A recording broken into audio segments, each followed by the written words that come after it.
Alright, today I'm going to the parts store. I need a serpentine belt for the Audi. I should be able to get finished up today. I also need to see if they have one of those plugs for the head, and then I can actually get the take it for like a little test. So I got the serpentine belt, gonna put it on the car. I need to screw in that plug in the block for the lock tool. I still haven't tightened it all the way down. And then after I do that, there's a few bolts back here in the tranny I need to attach. And then after that, I'll pretty much connect the radiator. So I need to also put, there's like a under like a skid plate thing, like a plastic air like dam slash skid plate that I'll need to put on. It's in my shipping container. And then I need to figure out what I'm going to do with this stuff, because there's a bolt in it. And then I don't know if I'll run the headlight wash. Okay, so have the serpentine belt installed. Now all I really need to do, I want to, as you can see, there's quite a bit of dust and stuff in there. I want to like kind of clean these out. And then after I do that, actually probably what I'll do is just unclamp it here and then clean it out. I doubt dust got further down in there. And that one looks all right. That one probably, I don't know. Yeah, that one definitely needs to be kind of washed out and then dumped. But after I do that, I can connect it all and then put coolant in it. All right, so all the coolant hoses are connected. One thing that I want to let you guys know, makes it a lot easier to install them, and it keeps the rubber O-ring from tearing. So when you're putting them on, it is pretty much just a little clip that holds it in, and it's like a flange, so it like kind of bulges out, and then the clip is on the back side of it. Then there's an O-ring. Well, these usually get a lot of sand and stuff and dust and build up on them, so that's why they're so difficult to remove. But when you're putting them on, if you don't clean them out, there's all that sand and grit in there, and it makes it a lot easier to tear a seal.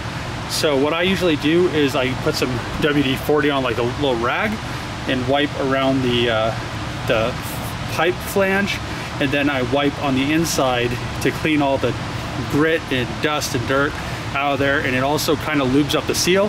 So when you press them together, it's a lot easier to do, and it doesn't damage the seal. It's a lot less likely for you to tear a seal and for it to leak than just doing it dry or anything like that.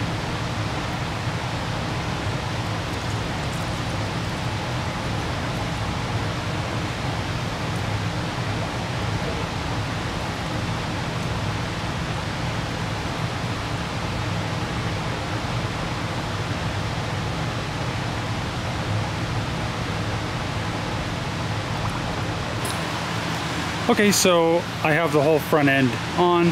All I need to do is put the headlights in, and I put all the covers on the engine. The only thing I have left to do is put the intake duct in, and I'm going to do that after I put the driver's side headlight in, or passenger side headlight. But yeah, so it says like the V6 3.2, and you know, it looks pretty decent.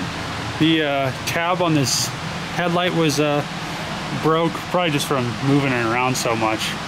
But I got some panel bond on there, and it's drying.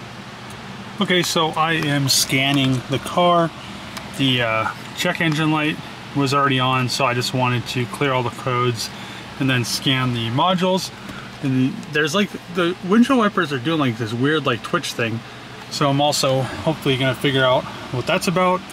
And I don't know if all these are actually a concern. I think I just have to clear the codes because I had the airbags unplugged, or the sensors unplugged, so I plugged them back in, and I think it should be all right now. Plug in this airbag sensor right here, so I need to do that because it's showing airbag.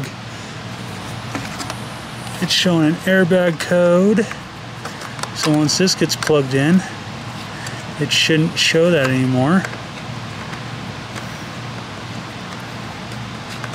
Come on. So I just plugged in the airbag sensor on the driver's side. The airbag light is off. I still need to figure out what's up with that oil pressure sensor. The car runs nice. I have a cylinder 3 misfire, so I don't know if the coil's bad or if it's because of the gas in here. It has been sitting for like 2 years, maybe almost 3, but I'm sure the gas isn't that great in it. It has half a tank, so I need to get some gas in it and then figure out what's up with that oil pressure light, if it's an actual oil pressure issue or if it's just a sensor issue.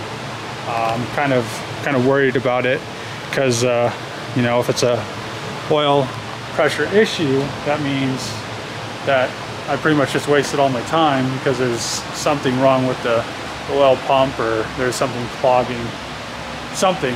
I don't think I pretty much kept everything clean when I did it, so it's most likely not anything in there, and there shouldn't be any RTV or anything clogging the pickup. So I'm just kind of concerned. I don't want to, you know, go drive it and then it start knocking after all this work, because that would be very unfortunate.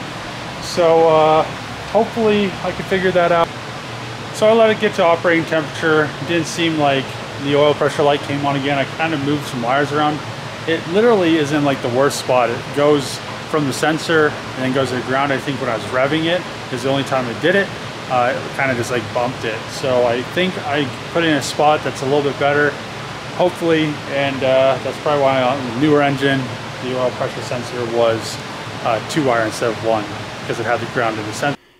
So it's quite a few hours later, and the panel bond is pretty much dry. It's still a little tacky, but I should be able to put the headlights in and put the front bumper on. The bumper, the headlights, everything is back on. The like ram air intake thing's back on. The only thing that I need to still put on is the underbelly like splash pan, that like plastic piece that protects like your driveway from drips mostly, but the engine like from you know, water and like the air, so it moves under it really nice. I don't know, I have it in my container. I'm gonna put it on tomorrow, and I need to still tighten up the nuts right here, because you can see there's a little gap right there on that side.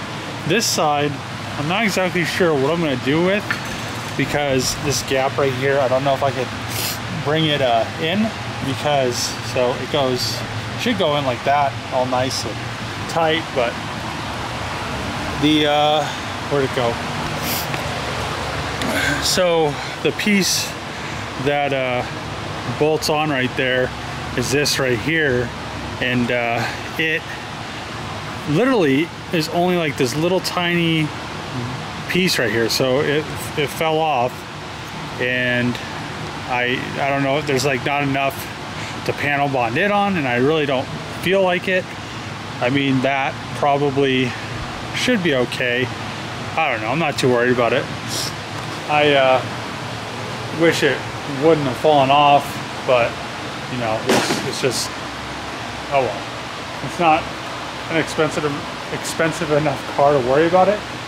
I'm not gonna paint another bumper to put on it, because then I'd end up getting headlights, because the headlights are, I don't know, I glued all the tabs on them because they broke off. But yeah, I mean, it's a nice car, but I'm pretty much over it. I'll drive it a little bit, but I've never even really was able to enjoy it, because it was just such a hassle. And another thing is I never knew this thing had power folding mirrors until I was checking codes. I was like switching the switch, and I guess it has power folding mirrors. Probably tomorrow I'll wash it and go take it for a test drive. The only thing that I need to add some coolant, and the only thing I'm really worried about is the oil pressure sensor, and I also need to get a battery, because I'm just using the Civic battery. So I mean, it definitely is finally together again, but it kind of is together, and now I'm like over it and just want it gone.